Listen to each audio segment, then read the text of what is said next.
ఈరోజు దివాళీ, కానీ నేను మాత్రం నైట్ షిఫ్ట్కి వచ్చాను. నా ఫ్రెండ్స్ అందరేమో అసలు దివాళీ సెలబ్రేషన్స్ ఎంజాయ్ చేయడానికని వెళ్ళారు.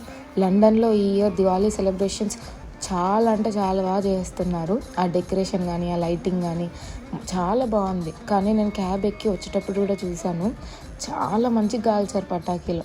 అది చూస్తుంటే నాకైతే అసలు ఇండియా మిస్ అయినా అని గలీజ్గా ఫీలింగ్ ఉండే. అదే నేను ఇండియాలో ఉండుంటేనా అసలు దుకాణంలో ఉన్న సగం పటాకీలన్నీ మా ఇంటి ముందే పేలుతుండే కావచ్చు. లాస్ట్ ఇయర్ ఎంతైతే కాల్చినానో ఈ ఇయర్ అసలు ఒక్క పటాకీ కూడా ముట్టుకోలేదు. బట్ ఏం చేయలేను, ఇంకా నాకు షిఫ్ట్ ఉంది, క్యాన్సిల్ చేస్తే మళ్ళీ షిఫ్ట్ క్లియర్ ఏమని చెప్పి షిఫ్ట్కి వెళ్ళాను. ఇంకా నా ఫ్రెండ్స్ వెళ్ళారు కాబట్టి ఫెస్టివల్కి వాళ్ళు నాకు వీడియోస్ తీసి పంపించారు.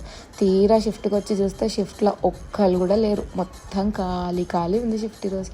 కానీ ఏదైతే నా ఫ్రెండ్స్ పంపించిన వీడియోస్ ఉన్నాయో అవి ఇక్కడ ట్యాగ్ చేశాను, చూసేయండి.